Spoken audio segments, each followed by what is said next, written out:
Hey everyone, welcome back to the channel. Another Sunday here. Weather's still pretty nice out. We're starting to see the end of winter here, I hope.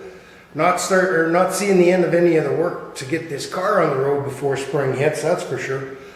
I did get a lot done, but man, oh man, this air conditioning is it's kicking my butt. I will say Vintage Air is probably one of the higher rated aftermarket air conditioning kits out there. Their main focus is hot rods, custom trucks, custom cars and such. And being that's their key customer, I'm a little let down with the quality of their product. There's a lot to be desired in the fit and finish on the evaporator box inside, some of the fittings, and the instructions for that matter. I ordered just a ton of parts at the start there. It was right around $1,300, $1,400 Canadian. And then I couldn't get fittings and stuff out of the US. Everybody was back ordered, but I got lucky. And Horton Hot Rods in Horton, Ontario had everything I needed. I put in an order from them, just over 380 bucks, and I'm still not done. I still need a few more fittings, so hopefully I can get them from Horton's this week and get this all buttoned up and planned out here. So the other thing I wanted to mention is it'd sure be nice if there was people out there that had better things to do than cause grief and everything for other people. You've probably all heard about Country Boy Gas Garage and having his YouTube channel hacked and then everything deleted. What a nasty thing to do to somebody. The guy obviously had a good channel. He had just about 20,000 subscribers, so he's back to trying to build everything back up again. He's working on a real cool old school bus from a church, trying to get that up and running, and just a cool channel. Check him out if you get a chance there. So I'll just show you what I've been doing and how it's going here. So on the AC front, there's a lot of planning goes into how you're going to run your lines and everything. Initially, I wanted to run the lines along the frame down here, up the firewall, and over to the other side where they go through. I was really worried about the heat off of the headers, and it just wasn't working right. So after a whole bunch of screwing around and fitting parts and stuff, I finally came up with a plan. So my suction line is going across, and then on the far side there you can see there's a hard line goes back. I'll take you around the other side.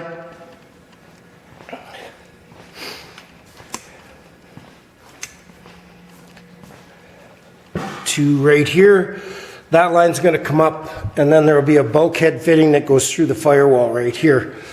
The high pressure line is going to run the same way. What I had to do, I had to build custom mounts off of my Champion radiator here to mount the condenser. The condenser really has some quality issues. As you can see, this tank is curved. This one's curved the opposite way. There's a really bad twist in it, so when I bolted it down, it actually twisted it straight. When you order this, they don't tell you that you're going to need this auxiliary line kit.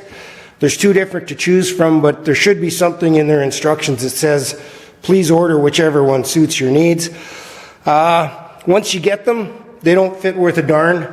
They go way too far down, not far enough over. I had to put a whole bunch of extra bends in all of these lines and then bring them up here. So here's my high pressure into the condenser, comes in the top, and then the high pressure comes out the bottom, goes up here into the dryer.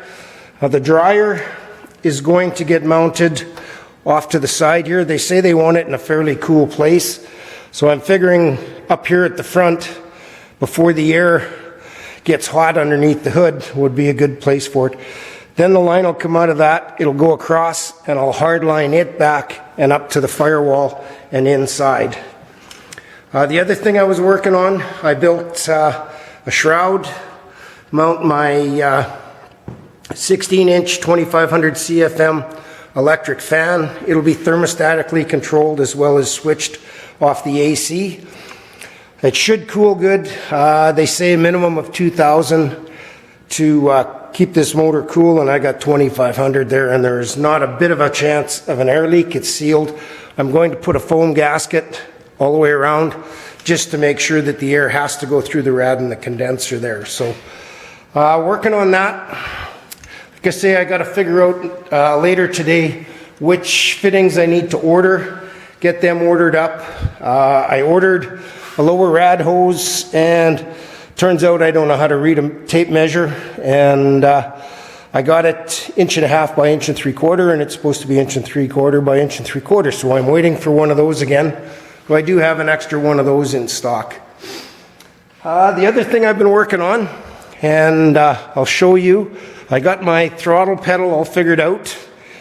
Just let me take you off of the tripod here, if I can. A little bit easier said than done. There we go. So here's electronic gas pedal. As you can see, the position's really nice.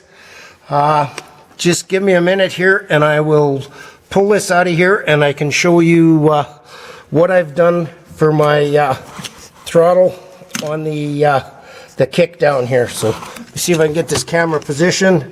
There we go. I just got it in here with one screw at the moment. It's still got to be all,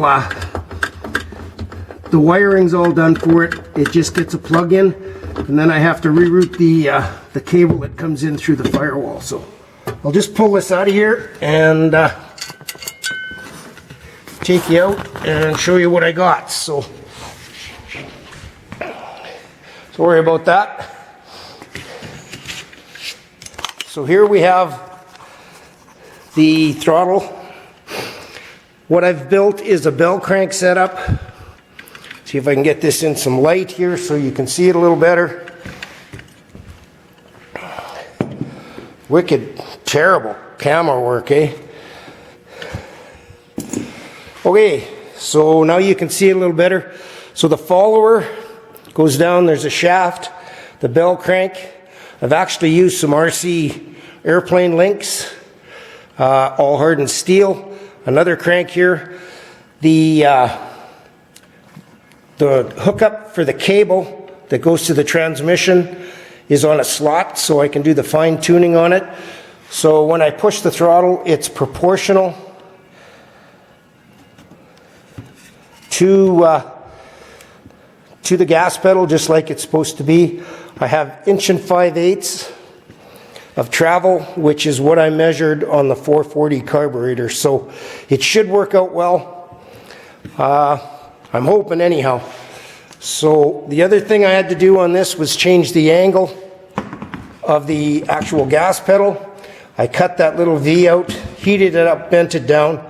I used JB Weld plastic. And what I did to reinforce it, I used some cotton material. I cut a patch. I laid down a bunch of JB Weld, and then I put the cloth into it, just like fiberglass, wicked it all the way through, and that thing will never break. So that's all ready to go in. That's about what I have for today. Thanks for tuning in, guys, and hopefully when I bring you back next weekend, I will have the rest of my fittings, get this all plumbed up, and then the engine can come back out, transmission can go on, and we can put this in for the final time. And maybe with any luck, I'll make it, it'll be ready to go when the weather warms up here and the streets dry out. So thanks for tuning in, guys. We'll catch you next time.